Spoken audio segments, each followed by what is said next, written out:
মাত্র 2 টাকা খরচ করে 100 টাকার ক্যানভাস বানিয়ে নিলাম। তাও আবার হ্যান্ডমেড ক্যানভাস, কিউট ক্যানভাস। যে কিউট ক্যানভাসগুলো যদি আমরা বাজারে কিনতে যাই আমাদের 30 থেকে 40 টাকা গুনতে হয়। সেই 40 টাকার ক্যানভাস ঘরে বসে মাত্র 2 টাকা খরচ করে বানিয়ে নিলাম। তো কিভাবে বানিয়ে নিলাম? প্রথমে আমি কার্ডবোর্ড কেটে নিলাম দেখলা। তারপরে আমার এই ঘরে পড়ে থাকা একটা পাঞ্জাবি ছিল যেটা অনেক পুরনো হয়ে গেছে, এখন গায়েও লাগে না, ছোট হয়ে গেছে। তো এটায় কাপড় ছিল এই সাদা কালারের। তো এই সাদা কাপড়গুলোকে আমি সাইজ মতন কেটে নিলাম। মানে বাদ যাবে না একটি শিশুও, কথায় আছে না সেইটা। ঘরের কোনো জিনিস বাদ যাবে না। যে জিনিসটা আমার মনে হবে যে কাজে লাগার মতো, তো দাও কাজে লাগিয়ে। ওটা আর ফেলে রাখা যাবে না।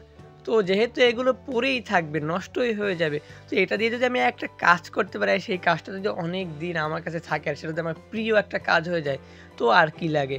তো ফেভিকল আঠা দিয়ে ভালোভাবে এটাকে এখন লাগিয়ে নেব। তো ফেভিকল আঠা যে তোমরা কিনে থাকো বাজার থেকে, তো ওটার যে অনেক মূল্য হয়, তো তোমাদের আমি একটা ভিডিও দেওয়ার চেষ্টা করবো যাতে তোমরা ফেভিকল আঠাও খুব কম মূল্যে ব্যবহার করতে পারো, ইউজ করতে পারো। ইনশাল্লাহ শীঘ্রই এই ভিডিওটা তোমাদেরকে দেব। তো আমি সেই নিয়মে ফেভিকল আঠা প্রস্তুত করি, তাতে আমার ফেভিকল আঠা অনেক বয়স পায় আর অনেক কম খরচে ফেভিকল আঠা আমি পেয়ে যাই। ইস, টেবিলটাও মেখে গেছে। যাই হোক, মুছে নিলেই শেষ। তো এবার আর মাখামাখি করা যাবে না, তাই আমি একটা প্লাস্টিকের বোর্ড নিয়ে নিয়েছি। এটা হলো আমার বাসার পাখির বাসার নিচে যে থাকে না বোর্ডটা, ওই বোর্ডটা আর কি। আমার পাখি বিক্রি করার পরে বোর্ডটা থেকে গেছে, তো ভাবলাম যে এটাই কাজ করি। আমার একটাই কথা ভাই, বাদ যাবে না একটি শিশু। যেটা আমার মনে হবে যে এটা আমার কাজে লাগতে পারে, তো আমি সেটা কাজে লাগাবোই।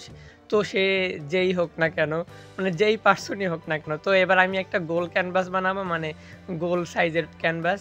প্রথমে তোমাদের একটা চৌকো ক্যানভাস বানিয়ে দেখেছি, এবার একটা গোল ক্যানভাস বানাবো।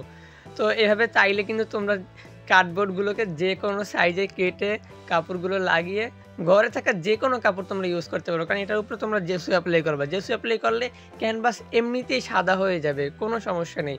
তোমরা যে কোনো কাপড় ইউজ করতে পারো। তো একটু সাদা টাইপ ইউজ করলে ভালো হয়, কারণ জেসুটা কম লাগে, আর না হলে জেসুটা বেশি লেগে যাবে। তো হালকা সাদা টাইপ হলে ভালো হয়।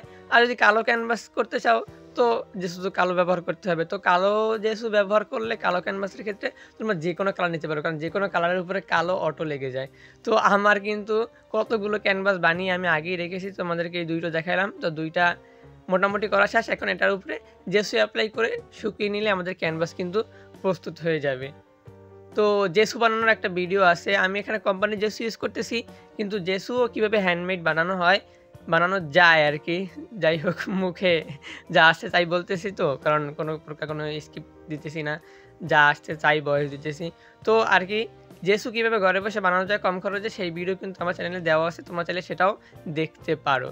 তো বন্ধুরা, দেখতেই পাচ্ছ সব কিউট ক্যানভাসগুলো কীভাবে তৈরি করে ফেললাম। তো বন্ধুরা, আজকের ভিডিও এই পর্যন্তই। দেখা হবে নতুন কোনো ভিডিওতে, নতুন কোনো দিনে। ততক্ষণ মতো নিজের খেয়াল রাখো, সুস্থ থাকো এবং ছোটো ভাইয়ের চ্যানেলটিকে সাবস্ক্রাইব করে ছোটো ভাইয়ের চ্যানেলের পাশেই থাকো, এবং ভিডিও ভালো লাগলে অবশ্যই একটা সুন্দর কমেন্ট করে যাবে।